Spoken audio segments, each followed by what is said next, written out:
మీ కిందోళ్ళు మీ పైనోళ్ళు దోచుకోవడంలోనో లేదా ఎదురు మాట్లాడని పనిష్ చేయడంలోనే ఉంటుంటారు. అది ఒక లెవెల్కి వెళ్ళలేక ఏమవుద్ది, ముందు ఒకసారి చూస్తారు, ఒకసారి ఛాన్స్ ఇవ్వమంటే ఒకసారి ఇచ్చే ఏం చేయలేదు, నెక్స్ట్ ఇంకోళ్ళకి ఇద్దాం అనుకుంటే అది వాళ్ళు అనుకోవడం న్యాయమే కదా. అదే జరిగింది అనుకోవడం న్యాయమే కదా. ఇప్పుడు ఏం జరిగిందో నాకు తెలియట్లేదు అంటే మీరు ఇదే జరిగింది, మీరు డెవలప్ చేయలేదు అందుకని మీరు వద్దనుకున్నారు. సింపుల్. మీరేమనుకున్నారు, డబ్బులు ఇస్తే పడి ఉంటారు అనుకున్నారు. కానీ అది కాదు వాళ్ళు ఇంకా లోపల ఏదో ఉంది, వాళ్ళు కూడా ఏం తెలివి తక్కువ వాళ్ళేం కాదు కదా. జనం తెలివి తక్కువ వాళ్ళు అనుకుంటే వీళ్ళు తెలివి తక్కువ వాళ్ళని అదే ప్రూవ్ అయింది ఇప్పుడు 100%. ఎందుకంటే ఇప్పుడు ఆయన జనాలులో ఒక సివిల్ రివల్యూషన్ లాగా ఏపీ ఎలక్షన్స్ తీశారండి. అంటే ప్రపంచ చరిత్రలో ఫ్రెంచ్ విప్లవాలు, రష్యా విప్లవాలు అవన్నీ చూసామా, అలాంటిదే ఇప్పుడు ఏపీలో జరిగింది సార్. నేను కళ్యాణ్ గారిలో 25 సంవత్సరాలుగా పక్క నుండి చూస్తున్నాను. నేను ఆయనలో ఉన్న ఆశయాలు, ఆయన ఉన్న సిద్ధాంతాలు, ఆయన ఉన్న తపన. అసలు ఎగ్జాంపుల్ ఖుషి షూటింగ్ అప్పుడు రామోజీ ఫిలిమ్స్ దగ్గర క్లైమాక్స్ తీసాం, ఆ గుడికి ఆర్చ్ దగ్గర. 5 రోజుల తర్వాత పర్మిషన్ అయిపోయింది. దాన్ని మ్యాచ్ చేయడానికి ఇక్కడ జర్నలిస్ట్ కాలనీలో చిన్న టోల్ గేట్ లాగా పెట్టి అక్కడ మ్యాచ్ చేద్దామని, అక్కడ చెట్లు లేవు, కొన్ని కొమ్మలు నరికి అవి పెడితే షూటింగ్ రాగానే ఫైర్ అయిపోయారు. ఎవరి కొమ్మలు నరికారని అప్పుడు దాకా నాకు లేదు. అంటే ఒక చెట్టు కొమ్మను నరికినా కూడా ఒప్పుకోడాలి, ఎన్విరాన్మెంట్ ఎవరు నరికారని. సో అటువంటి సెన్సిబుల్ పర్సన్. నేను మొన్న బ్రో మీటింగ్లో ఆడియో ఫంక్షన్లో, అదే ప్రీ రిలీజ్ ఫంక్షన్లో చెప్పాను, ఆయన ఒక ఎంజిఆర్తో పోలీసాను. అతిశయోక్తి కాదు అది. ఎంజిఆర్ గారి సినిమాల్లో ఫ్యూచర్లో ఇప్పుడు ఏ సినిమా, ఏ డైలాగ్, ఏ పాట ఉన్నా జనానికి కావాల్సింది, పబ్లిక్ కావాల్సింది, ఫ్యూచర్కి కావాల్సింది అన్నీ ఆయన దగ్గర ఉండి ఎలాగే ఉంటాయి సినిమాలన్నీ. అలాగే ఖుషి లాంటి ఒక లవ్ స్టోరీ సినిమాలో హిందీ సాంగ్ కావాలా పెడదామని చెప్పారు నాకు. హిందీ సాంగ్ అంటే దానికి రీజన్ చెప్పారు, కుర్రాడు బెంగం కలకట్టాలో పుట్టాడు, అక్కడే పెరిగాడు కదా, హిందీ సాంగ్ పెడితే కరెక్ట్గా ఉండదు. బాగానే ఉంది అనుకుని ఇలాంటి రైటర్ నాకు కావాలన్న కరెక్ట్ పర్సన్ అబ్బాస్ తయారు అని బాంబేలో ఆయన చెప్పినటువంటి కరెక్ట్ సింక్ అయ్యే వ్యక్తిని పట్టుకొచ్చాను. వితౌట్ కరెక్షన్ 1 అవర్లో రాశాడు. ఏ మేరా జహాన్ ఏ మేరా ఆషా. ఫస్ట్ టైం తెలుగు సినిమాలో డైరెక్ట్ హిందీ సాంగ్, ఏదో ట్యూనో వేరే కాపీయో ఏదో కాదు, డైరెక్ట్ హిందీ సాంగ్. అసలు దాన్ని రిసీవ్ చేసుకుంటారు ఎలా ఉంటే అసలు భయంకరమైన అప్లాస్ దానికి. దాంట్లో దాన్ని కొరియోగ్రఫీ ఐడియా కూడా ఆయనే చేశారు. ఏంటంటే అసలు ఏ ఘర్ మేరా ఆశ, ఇది మా చోటురా, ఈ రౌడీనా గుడులకు మీకు ఏంట్రా పని ఇక్కడ అనే దానికి ఓపెనింగ్ పల్లవి.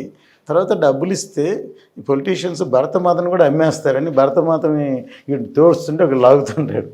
ఈ కాన్సెప్ట్ అంతా ఆయన ఒక లవ్ స్టోరీలో ఇలాంటి పెట్టాలని థాట్ మామూలుగా రెగ్యులర్ హీరోకి ఉండదు. అవునండి. ఈవెన్ క్లైమాక్స్లో ఎవడా నువ్వు అంటే సిద్ధార్థ మేరా దేశ్ బాంగ్లా అని రామకృష్ణ పరమహంస స్వామి వివేకానంద లాలా లజపతి రాయ్ అసలు వాళ్ళు దేశ నాయకుల పేర్లని చెప్పాలని సినిమాలో ఆ థాట్. అందుకని నేను ఎంజిఆర్తో పోల్చాను. ఎంజిఆర్ లాగా నా సినిమా ద్వారా ఇప్పుడు నేను ముందు నా ఇంటర్వ్యూ బిగినింగ్ ఏం చెప్పాను, నేను మీడియాలో పనిచేస్తూ మనదైన వంతు ఏదో ఒక మెసేజ్ చెప్పాలని నా ఆశయం. అవును, ప్రతి సినిమా వెనక ఏదో ఒకటి అండర్ కరెంట్గా ఏదో అర్థం ఉండాలి, ఫీలింగ్. కానీ కళ్యాణ్ గారు అంతకంటే మొత్తం ఫీలింగ్ అయినా ఏదో ఒక ఫీలింగ్. ఆయన ఈజ్ కంప్లీట్లీ మూమెంట్ అండి. ఇప్పుడు ఒక విధంగా చెప్పండి, హరిహర వీరమల్లు కొంచెం లేట్ అవడానికి కూడా వన్ ఆఫ్ ద రీజన్ అది కూడా. యాక్చువల్గా ఈ లైన్ వచ్చి ఒక రాబిన్హుడ్ క్యారెక్టరే, ఒట్టి రాబిన్హుడ్గా చేస్తే చాలదు, ఈ ట్రావెలింగ్ ఎక్కడికి వెళ్తాడు, ఏం చేస్తుంది, అండర్ కరెంట్గా తను ఏం చేయబోతున్నాడు అనే దాన్ని అండర్లైన్ చేసి వేరే విధంగా తెలియదు చెప్పలేని చెప్దాం అనేది ఆయనకి కానీ నాకు కానీ. అందువల్ల ఆ డెవలప్మెంట్స్, ఆ డిస్కషన్స్, స్క్రిప్ట్ టైం పడుతూ చేస్తున్న మార్పులు చేర్పులు చేస్తూ వచ్చాం. అందువల్ల మేబీ ఈ first kind of thing Indian హిస్టరీలో మేబీ అంటే అందరికీ అనిపించవచ్చు. సినిమా రిలీజ్ అయ్యాక తర్వాత పార్ట్ 2 వచ్చాక ఇంకా ఎక్కువ స్ట్రాంగ్ ఉంటుంది. పార్ట్ 1లో కొంతవరకు ఉంటుంది. ఇంతవరకు మన దేశంలో మొఘల్స్ పీరియడ్లో ఏం జరిగింది అనేది ఎవరు చెప్పలేదు, టచ్ చేయలేదు. అవునులేండి, టచ్ చేయలేదు. అందరూ లవ్ స్టోరీలు చూపించారు తప్ప లవ్ స్టోరీలను ఎంతసేపు తాజ్మహల్ గొడవ తప్పితే మొఘలై హిస్టరీలో కూడా ఏం చెప్పలేదు. సో దీన్ని అండర్ కరెంట్గా చెప్దామని నాకు ఇది నా ఉద్దేశం. ఈ సినిమా సౌత్ కంటే నార్త్ ఎక్కువ కనెక్ట్ అవుతుందని. ఖుషి అప్పుడు కళ్యాణ్ గారు హిందీలో డబ్ చేద్దాం అన్నారు, నేను వద్దన్నాను. ఎందుకంటే ఇక్కడే హీరో, మీరు ఇది మామూలు రెగ్యులర్ సినిమా కదా, లవ్ స్టోరీ. అక్కడికి వెళ్ళి థియేటర్కి రారు కదా. ఇప్పుడు థియేటర్కి వచ్చే అలవాటు నేను నా డ్రీమ్ ఫలించింది. ఇప్పుడు థియేటర్కి వస్తున్నారు, ఎందుకంటే అప్పుడు భారతీయుడు చూశారు. ఇప్పుడు పెద్ద పెద్ద different films, Baahubali, 666, Pushpa, KGF, even Gandhara, అట్లాంటి సినిమా డిఫరెంట్ కాన్సెప్ట్స్. మన నిఖిల్ సినిమా కార్తికేయ 2 ఇలాంటి డిఫరెంట్ కాన్సెప్ట్ ఆడుతున్నాయి ఇప్పుడు సినిమా ఉంటే ఆడుతున్నాయి. అంటే రెగ్యులర్ సినిమా చూడట్లేదు sir, something related to history లేకపోతే మన మైథాలజీ, ఒక ఫ్యాంటసీ. ఇప్పుడు కల్కి వస్తున్నది, మీరు నేను ట్రైలర్ చూసే ఉంటారు, కల్కి ట్రైలర్ అంత ఎక్స్ట్రాడినరీగా ఉంది అసలు. అంత సో అదే ఈ థాట్స్ అన్ని రావాలని మేము ముందు నుంచి అనుకుని ఇప్పుడు వచ్చినాయి. ఇవాళ మన దాన్ని చెప్పే విధం లెవెల్, మార్కెట్ పెరిగినప్పుడే కదా చేయగలం. మీరు ఏం చెయ్యాలనుకున్నారంటే దానికి డబ్బు అవసరం, ఆ స్పాన్ పెరిగినప్పుడు మీరు. ఎందుకంటే ఎందుకు బాలీవుడ్ అనేవాళ్ళం అంటే హిందీ స్పోకెన్ స్టేట్స్ ఎక్కువ, హిందీ తెలిసిన స్టేట్స్ ఎక్కువ. అందుకని ఒక సినిమా గొప్ప తక్కువ అని కాదు, ఒక సినిమా రిలీజ్ అన్ని స్టేట్లో రన్ అవుతుంది. మనకి తెలుగు అనేది అంతకుముందు ఓన్లీ ఆంధ్ర, కొంచెం ఉంటే కర్ణాటక, కొంచెం తెలుగు మాట్లాడే వాళ్ళు ఉంటారు. తమిళ అంటే ఓన్లీ తమిళనాడులో శ్రీలంక నుంచి మైగ్రెంట్స్ అయ్యి వేరే స్టేట్లకు వెళ్ళారు. ఓవర్సీస్ మార్కెట్ ఫస్ట్ తమిళ సినిమాలు కొంచెం ఎక్కువ ఉంది.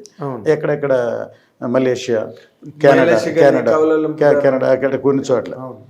కానీ సినిమా ఇవాళ వేరే లెవెల్లో తీసి ఫస్ట్ టీవీలలో చూసేవాడు. ఫర్ ఎగ్జాంపుల్ మా ఆఫీస్లో నేపాల్ కుర్రాడు పనిచేసేవాడు. వాడు ఆశ్చర్యం ఏంటంటే డైరెక్ట్ హిందీ సినిమా ఒకటి కూడా చూడు, అన్ని తెలుగు డబ్బుడ్ సినిమా హిందీలో అన్ని మనం కూడా చూడు, అన్ని సినిమాను మనం చూడం కదా. ఇక్కడ అన్ని సినిమాలు మైదేక అన్నాడు వాడు. చెన్నై హిందీలో చూడ్డాడు, తెలుగు డబ్బింగ్ హిందీలో నేపాల్ కుర్రాడు హిందీ చూస్తున్నాడు. సో ఇప్పుడు అది చూడడం అలవాటు. ఇప్పుడు డిఫరెంట్ ఫిల్మ్ ఉంటే థియేటర్కి రావడం మొదలుపెట్టారు. ఇప్పుడు అందుకే మన మార్కెట్ పెరిగింది. ఎగ్జాక్ట్లీ. అండ్ డిజిటల్ రైట్స్ అంతా శాటిలైట్ వచ్చినప్పుడు మార్కెట్ పెరిగింది, వీడియో నుంచి.